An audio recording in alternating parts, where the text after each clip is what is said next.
Hi everyone, welcome back to my YouTube channel. My name is Emily, and in today's video I'm excited to share a new 3D project featuring some new designs from Scrap Diva. Today is actually release day for the latest release, so I will have the links to the general overview of the entire bundle for this month listed down below for you, as well as the products that I used in this particular video as well. So you can go check that out if you like. I think this was the most innovative die I've seen in a while. I have seen 3D book projects been made before, not by Scrap Diva but by other companies, and I love those dies as well. I don't have them in my stash, so this was the first time I ever put something like this together, and I have to say it was super easy. I tried to just look at all the dies that I got in this package and try to see where everything was going to go. I probably messed up somewhere, but overall I think I did a good job, and it wasn't that hard to understand where all the pieces went. I'm sorry I'm a little bit off camera here. The paper collection that I will be using today is from Pebbles, and it's called Lovely Moments. It's just this beautiful springy vibe to the whole thing. I personally just love colors like this, so that is what I went for. And the gold details, the gold foil on this is also matte, which is something that I really love.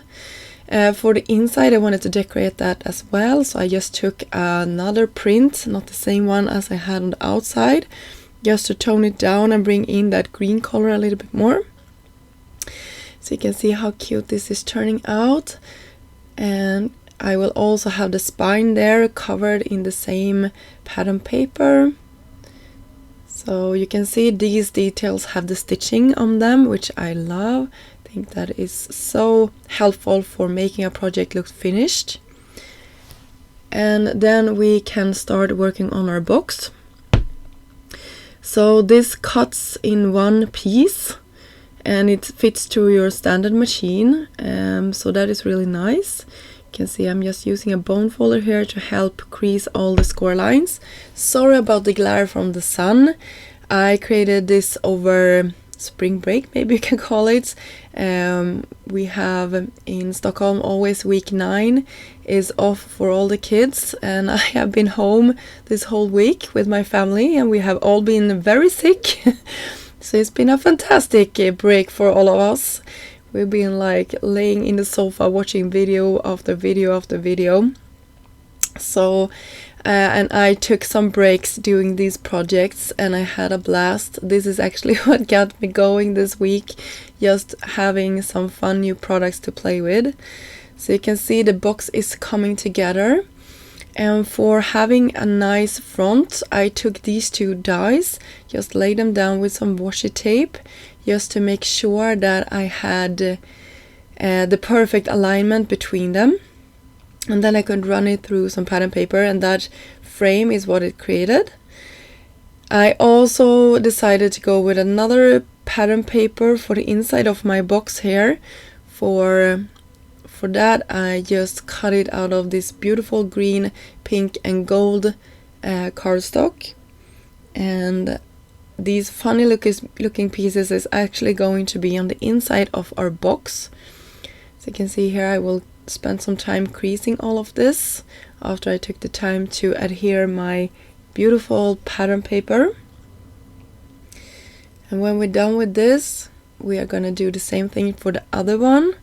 It doesn't take that long.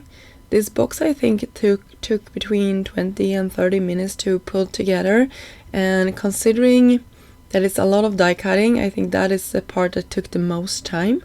So I just wanted to mention that this is not an intimidating project to create.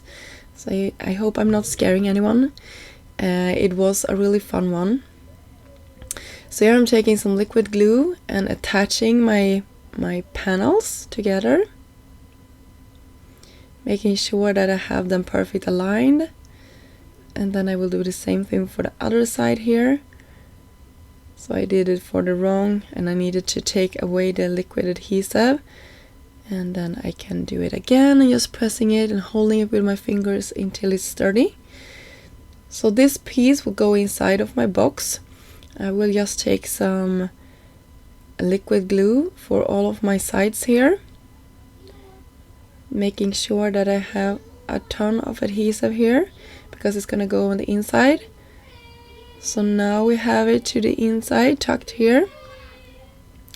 And then we're gonna attach the top here to pull it all together. Make this box super sturdy.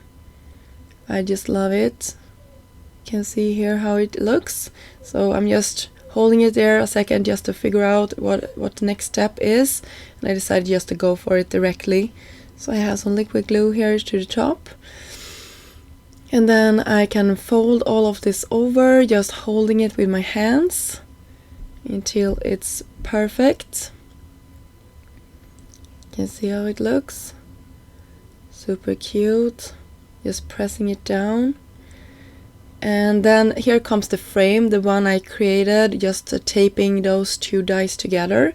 So it created this frame. So I just have it.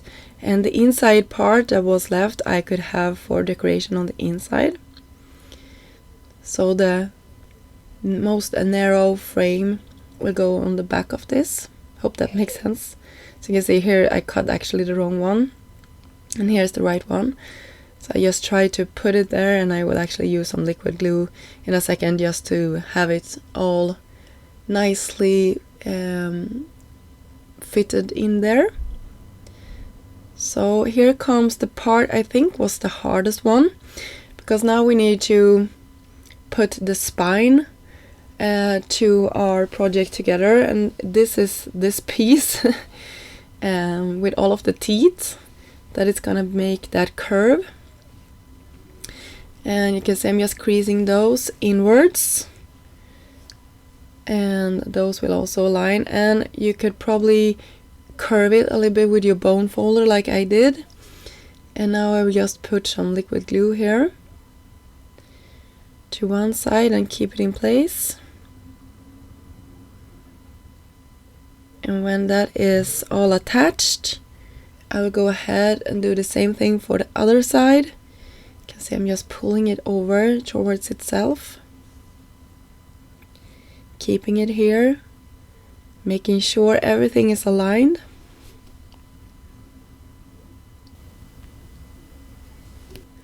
And then I can bring this teeth part together as well. And this piece will cover all of those sides. So you can see here I'm just pressing that in place, making sure I get a nice curve. So this piece is the one that's going to be shown to the outside.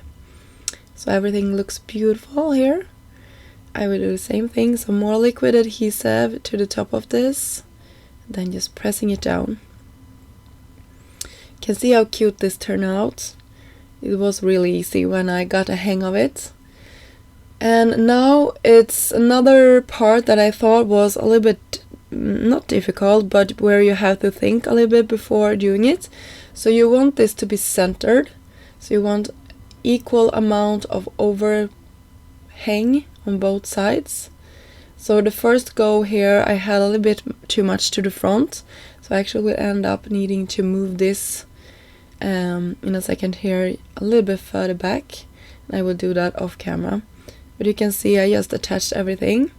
For decoration I brought out the beautiful butterfly set as well as the Easter words number 2.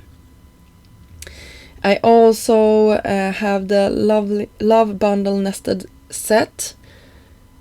This is a part of a previous release, and I cut my sentiment out of the matte gold cardstock and some vellum. So beautiful. In this book set, the 3D vintage storybook set, there is 2 fonts of storybook. And I cut it out of the scripty one. I just love when the sentiments are connected. I used the same pink cardstock and just backed it with that, and I will have that to my spine of the book. I took some more of that green pattern paper that we will have on the inside, or have on the inside of our project here, to the front. And so cute. I just love how that turned out. Perfect place for having a sentiment. And then we have the flowers and our butterflies. So I cut them out of the same pattern paper, and I did it 3 times, and I will have some dimension between all of my layers for my butterfly. You can see I'm just using some double-sided foam. I have the vellum in the middle, and then I will have this beautiful gold body of my butterfly, and some more double-sided foam adhesive to the center here. And that just brings the perfect dimension to these butterflies.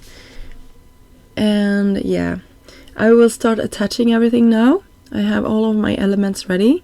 So storybook will go to the spine of this book. Hope this makes sense. I will actually move that story. It bothered me so much that it wasn't centered. So I will move it. I raised my little label up here, and the flowers will go on top. Of course, I needed to bring it up with some dimension. And then we have the storybook, and we will have our butterflies on top. I just love how this project turned out. It's probably one of those I will revisit and create some more of, because I had just a blast creating these boxes.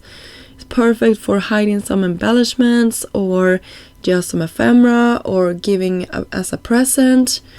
I think this turned out so cute, and I had a blast creating it. I hope you enjoyed watching this video, seeing how it came together, getting some tips and tricks on how to use all of the pieces. As I said previously, I will have all of the links to the products that I used in this video listed down below. And I will be back soon with some more inspiration from the new release from Scrap Diva. So I hope you enjoyed and learned something, and just had a blast watching this come together. And I will see you soon. Bye everyone!